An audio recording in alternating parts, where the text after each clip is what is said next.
नमस्कार दोस्तों। लीजिए, एक बार पुनः मैं आप सबके समक्ष उपस्थित हूँ। आशा है आप सब स्वस्थ हैं, सकुशल हैं, सुरक्षित हैं और अपने अपने घरों में हैं। आइए आज कुछ बातें करते हैं। जी हाँ, गाती तो मैं रहती हूँ और प्रयोग की बात तो हम करते ही रहते हैं। आइए आज संगीत शास्त्र के विषय में कुछ बातें करते हैं। जी हाँ दोस्तों, एक समय था जब प्राचीन काल में संगीत को, खास करके भारतीय संगीत को बहुत उच्च कोटि का स्थान प्राप्त था। संगीत को बहुत महत्व दिया जाता था, बहुत मान सम्मान दिया जाता था। परंतु मध्यकाल के आते आते संगीत अपने स्तर से धीरे धीरे नीचे उतरने लगा। उसका मान सम्मान थोड़ा कम होने लगा। ऐसा क्यों हुआ, इसके विषय में फिर कभी बात करेंगे, ये चर्चा फिर कभी। लेकिन हमारे पूर्वाचार्यों के सत्प्रयासों का ही ये फल था कि संगीत पुनः अपनी प्रतिष्ठा को प्राप्त हो रहा है। संगीत न केवल आध्यात्म के साथ जोड़ा जा रहा है, बल्कि अन्य विषयों के साथ भी जोड़ा जा रहा है। केवल मनोरंजन का साधन आजकल इसे नहीं माना जाता। बड़े बड़े स्कूलों, कॉलेजों में संगीत विषय पढ़ाया जा रहा है। विभिन्न सरकारी, गैर सरकारी संस्थाओं में संगीत को एक विषय के रूप में विधिवत शिक्षा दी जाती है। लेकिन अफसोस का विषय ये है कि संगीत के शास्त्र पक्ष को आज भी उतना महत्व नहीं मिलता जितना संगीत के प्रयोग पक्ष को मिलता है। आज भी बच्चे संगीत के जो शास्त्रात्मक परीक्षाएं होती हैं उसके लिए केवल रट के परीक्षा देने चले जाते हैं। ये सही बात नहीं है, क्योंकि आप अगर देखेंगे तो संगीत का जो शास्त्र पक्ष है वो 90-95% तो प्रयोग से ही जुड़ा हुआ है। तो फिर ऐसा क्यों है? ऐसा होना नहीं चाहिए। संगीत के प्रयोग पक्ष को अगर आप जानना चाहते हैं तो उसके शास्त्र पक्ष को भी उतना ही महत्व देना पड़ेगा, उसको भी उतना ही जानना पड़ेगा। जैसे कि मान लीजिए हम ध्वनि को ही ले लेते हैं, तो ध्वनि के बिना तो हम संगीत की कल्पना ही नहीं कर सकते। तो ध्वनि को जाने बिना, समझे बिना हम कैसे अपना संगीत उसको प्रयोग कर सकते हैं? इसलिए हमें ध्वनि को जानना चाहिए। ध्वनि को देख लीजिए, चिकित्सा शास्त्र में, चिकित्सा पद्धति में भी ध्वनि का महत्व है। अल्ट्रासाउंड हम जिसे कहते हैं कि पराध्वनि के माध्यम से आपके शरीर के अंदरूनी हिस्सों का चित्र लिया जाता है और आपके शरीर के अंदर कोई परेशानी है कि नहीं, कोई रोग तो नहीं पल रहा, इस बात का अध्ययन किया जाता है और उस हिसाब से चिकित्सा किया जाता है। तो देखिए ध्वनि का कितना महत्व है। आइए दोस्तों, जब ध्वनि की बात उठी ही है तो क्यों ना ध्वनि विज्ञान से ही शुरुआत की जाए। तो आज का विषय नाद एवं ध्वनि। नकारम प्राणनाभानम दकार मनलम विदु जातः प्राणाग्नि संयोगात्तेन नादोभिधीयते। अर्थात न प्राण बीज है और द अग्नि बीज है। प्राण और अग्नि के संयोग से नाद की उत्पत्ति होती है। ये परिभाषा संगीत रत्नाकर में पंडित शारंगदेव ने अपने इस बहुत ही महत्वपूर्ण ग्रंथ में इन्होंने ये परिभाषा दी थी। इसका शाब्दिक अर्थ तो मैंने बता दिया। अगर आप इसको व्यावहारिक रूप में जानना समझना चाहते हैं तो किसी भी वस्तु में जो है ध्वनि होती है। यहाँ प्राण का अर्थ जीवन से नहीं है, यहाँ प्राण का अर्थ ध्वनि से है। कोई भी वस्तु है, शांत अवस्था में पड़ी है तो उसमें ध्वनि उत्पन्न नहीं होगी। उसमें ध्वनि है, चाहे वो कोई भी वस्तु है। उसमें जब एक एनर्जी लगती है, यानी नाद, नकार प्राणनाभानम दकार मनलम विदु, यानी अग्नि यानी एनर्जी। जब उसमें एक एनर्जी लगती है किसी प्रकार की, तब ध्वनि उत्पन्न होता है, नाद उत्पन्न होता है। जैसे कि मान लीजिए हमने एक कहावत भी है कि एक हाथ से ताली नहीं बजती।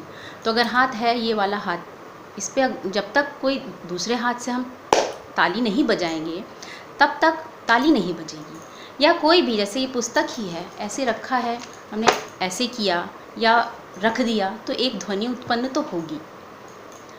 तो वही बात यहाँ पे कही गई है कि न प्राण बीज है द अग्नि बीज है, प्राण और अग्नि के संयोग से नाद की उत्पत्ति होती है। अब नाद जो है हमारे पूरे पृथ्वी में, हमारे जो सृष्टि है उसमें हर जगह नाद है, लेकिन हर एक नाद संगीत उपयोगी नहीं है। संगीत उपयोगी नाद जो होता है, जैसे हम दुनिया में हर तरह की आवाज़ें सुनते हैं, खटपट, शोरगुल, उन सबको हम संगीतोपयोगी नहीं कह सकते। संगीतोपयोगी नाद होने के लिए उसमें 3 गुण होना बहुत ज़रूरी है। पहला नियमितता, दूसरा स्थिरता, तीसरा अनुरणन। नियमितता और स्थिरता से आप समझ ही रहे होंगे, कोई भी ध्वनि है वो स्थिर होनी चाहिए, उसमें वाइब्रेशन नहीं होनी चाहिए, मतलब बढ़ना कमना ऐसा नहीं होना चाहिए, उसमें स्थिरता होनी चाहिए। नियमितता यानी नियम से आप समझ ही रहे हैं, कोई भी चीज़ जैसे लय है, लय बहुत नियम से होना चाहिए।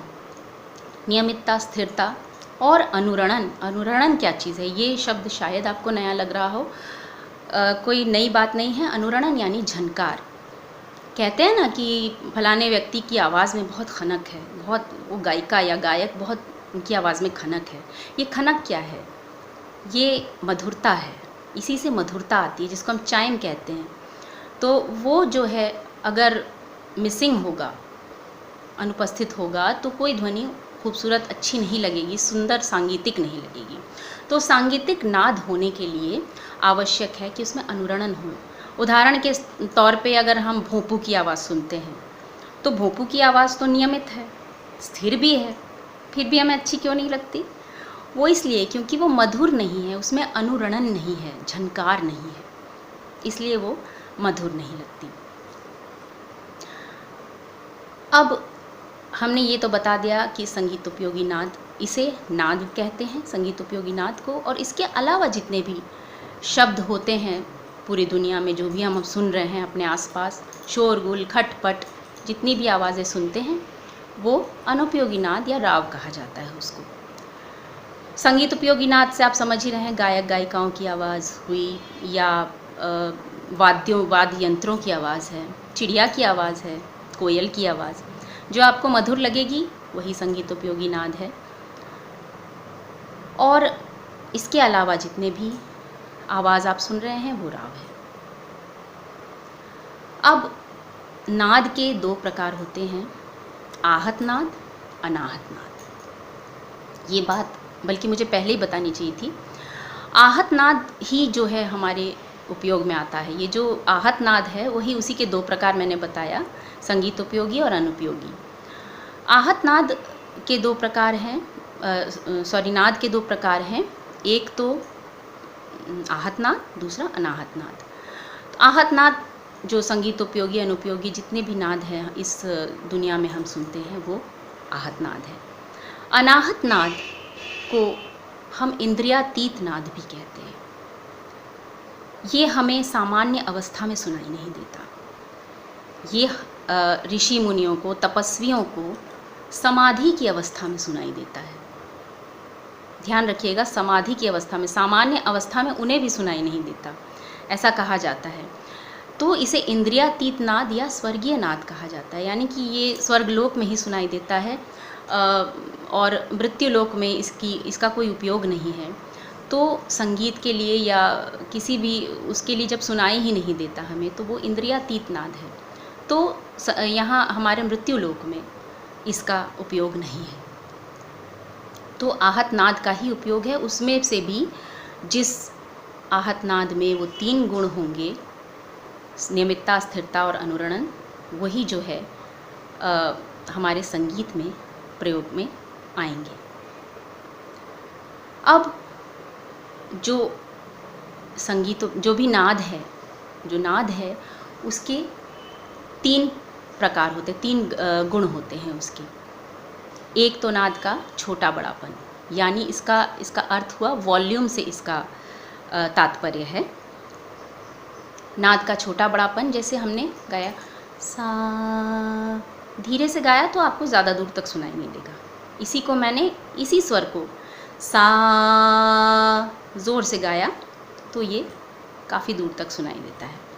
इसी को नाद का छोटा बड़ापन कहते हैं। आजकल माइक्रोफोन है तो हम नाद को अपने हिसाब से छोटा बड़ा कर सकते हैं। पहले काफ़ी जो गायक गायिका थे अपने नाद के लिए, अपनी ताकि बड़ी बड़ी महफ़िलों में आवाज़ दूर तक पहुंचाई जा सके, उस हिसाब से गाते थे। इसके अलावा ये तो पहला गुण बताया। दूसरा ऊंचा नीचापन यानी तारता। पहला था छोटा बड़ापन जिसको तीव्रता कहते हैं, ये है ऊंचा नीचापन यानी तारता। यानी हमने सा से रे गाया, रे सा रे गा मा, सा से रे ऊंचा है, रे से ग ऊंचा है, मा ग से म ऊंचा है। इस प्रकार से तार स्वरों की तरफ जाते हैं तो नीचे से ऊंचा, तो ऊंचा नीचापन ये हो गया। इसके अलावा जो आखिरी गुण है, जो विशेष गुण कहा जाता है, टिम्बर, वो नाद का जो है विशेष गुण।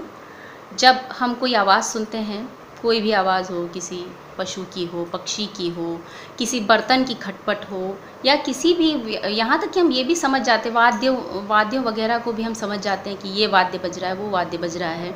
इसके अलावा हम किसी भी व्यक्ति को, जिसको भी हम जानते हैं, हम अगर उसे ना भी देखें, वो दरवाजे के पीछे आ गया है और बुला रहा है, तो हम समझ जाते हैं कि ये वो व्यक्ति, हमने शक्ल नहीं देखी फिर भी पहचान जाते हैं। ये होता है नाद का विशेष गुण। तो आज हमने नाद के विषय में जाना। अगले वीडियो में मैं आपको ध्वनि विज्ञान के विषय में बताऊंगी और हम और भी चर्चा करेंगे, प्रयोग पक्ष के विषय में भी बातें करेंगे। लेकिन मेरे ख्याल से थोड़ा थ्योरी जानना भी, शास्त्र पक्ष को जानना भी ज़रूरी है अगर हम प्रयोग को पूरी तरह से जानना चाहते हैं। तो बहुत सारी चीज़ें हैं, आप देखेंगे कि बहुत इंटरेस्टिंग है संगीत का जो शास्त्र पक्ष है। जब आप उसे जानने लगेंगे तो आपको अपने आप गाने में और मज़ा आने लगेगा, बजाने में और मज़ा आने लगेगा। तो आप इस तरफ भी ध्यान दीजिए, शास्त्र पक्ष को महत्व दीजिए, उतना ही महत्व जितना गायन को, वादन को, प्रयोग पक्ष को देते हैं। अगले वीडियो में मैं फिर हाजिर हो जाऊंगी। तब तक के लिए मुझे आज्ञा दीजिए। नमस्कार।